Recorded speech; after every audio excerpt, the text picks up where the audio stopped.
오늘은 신경림 시인의 특급 열차를 타고 가다가 라고 하는 시에 대해서 살펴보도록 하겠습니다. 제목을 보니까 특급 열차를 타고 가다가 뭐가 있었단 얘기죠. 그러니까 한마디로 이 특급 열차를 타고 가다가가 이게 어떤 시적 상황이 될 가능성이 높겠네요. 자, 어떤 내용인지 한번 전체적으로 해제 한번 살펴보겠습니다. 이 작품은 특급 열차를 타고 목적지로 가던 화자가 반복되는 일상에 대해 회의를 느끼면서 목적 달성만을 위해 살아왔던 자신의 삶을 모아는 반성, 성찰하는 내용의 시입니다. 화자는 정해진 목적지로 날아가는 것이 아니라 바람에 몸을 맡겨 아무 곳에나 떨어져 생명을 바라는 풀씨들이 파란 산과 반짝이는 강물과 함께 하는 모습을 보면서 목표만을 위해 질주해왔던 자신의 삶에 대해 반성합니다. 그리고 시인은 이 작품을 통해 결과만을 중시하고 목적을 향해 질주하는 근대 문명의 삶에서 벗어나 과정을 중시하며 여유를 누릴 수 있는 느린 삶의 회복이 필요하다는 것을 역설하고 있습니다. 어떤 내용인지 한번 보겠습니다. 전체 3개의 연으로 이루어져 있거든요. 그러니까 길지는 않은 시예요. 이렇게 서둘러 달려갈 일이 무언가? 환한 봄햇살 꽃그늘 속에 설렘도 보지 못하고 날아가듯 달려가 내가 할 일이 무언가? 예순에 더 몇 해를 보아온 같은 풍경과 말들, 종착역에서도 그것들이 기다리겠지. 들판이 내려다 보이는 산역에서 차를 버리자. 그리고 걷자. 발이 부르틀 때까지. 복사꽃 숲 나오면 들어가 낮잠도 자고 소매 잡는 이 있으면 하룻밤쯤 술로 지새면서 이르지 못한들 어떠랴. 이르고자 한 곳에 풀씨들 날아가다 떨어져 몸에 묻은 산은 파랗고 강물은 저기 반짝이는데. 자, 1년과 2년, 2년과 3년으로 가면서 행의 수가 줄어들어요. 그죠? 1년이 아마 내 기억이 맞다면 5행, 2년은 4개 행, 3년은 3개 행으로 이루어져 있네요. 자, 한 행 한 행, 한 구절 한 구절 살펴보도록 하겠습니다. 이렇게 서둘러 갈 일이 무언가 앞에 생략돼 있죠. 시적 상황, 그렇지. 특급 열차를 타고 이렇게 서둘러 갈 일, 한마디로 속도에 쫓기는 그런 모습, 할 게 무언가.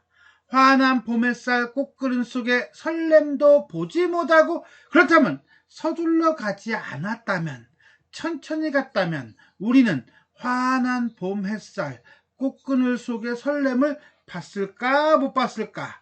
봤겠죠. 바쁘게 사느라고 놓친 것들일 거예요. 이런 건 결국 자연이죠. 그리고 환한 봄햇살을 통해서 시각적 심상을 보여주고 있어요. 날아가듯 달려가, 어떻게 서둘러 달려가, 날아가듯 달려가, 내가 할 일이 무언가, 뭐 하려고 이렇게 달렸어?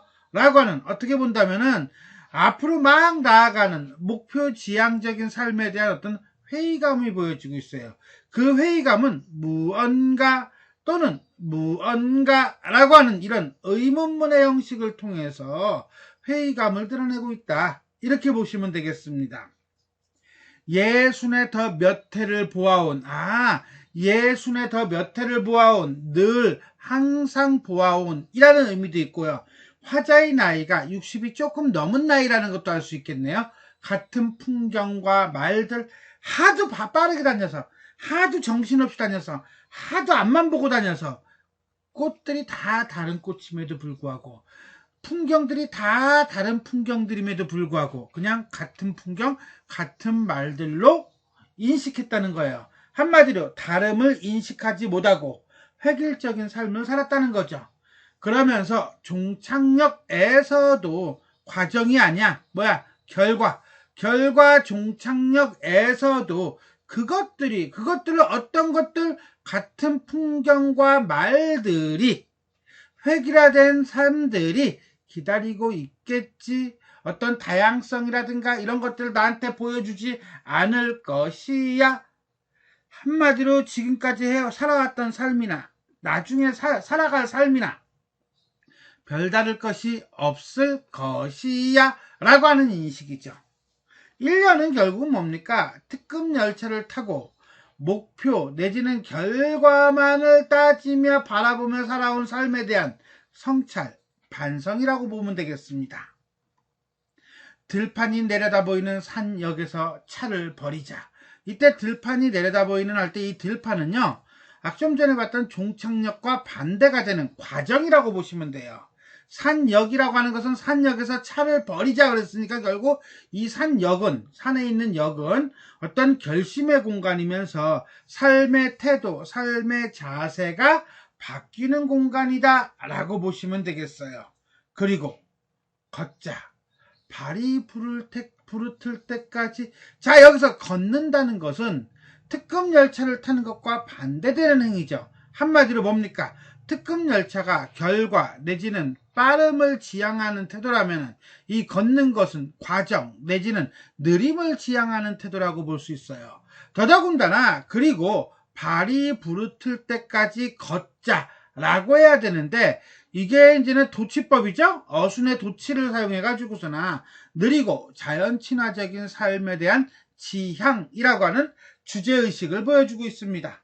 복사꽃 숲 나오면 들어가 낮잠도 자고 소매 잡는 이가 있으면 손에 같이 가. 좀 이따 가자. 함께하는 삶이죠. 소통하는 삶이에요. 하룻밤쯤 술로 지새면서 뭐라고? 복사꽃 숲이 나오면 들어가 낮잠도 자고 소매 잡는 이가 있으면 하룻밤쯤 술로 지새면서. 한마디로 뭐야? 어울리는 삶이죠. 그 다음에 과정을 중시하는 태도죠. 그러면서 뭐예요? 걷자 이러는 거죠.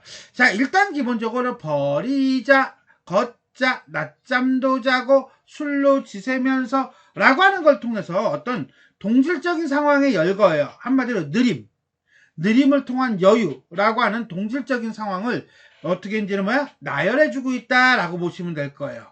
여기까지 이연은 산역에서 내려 즐기는 여유로운 삶.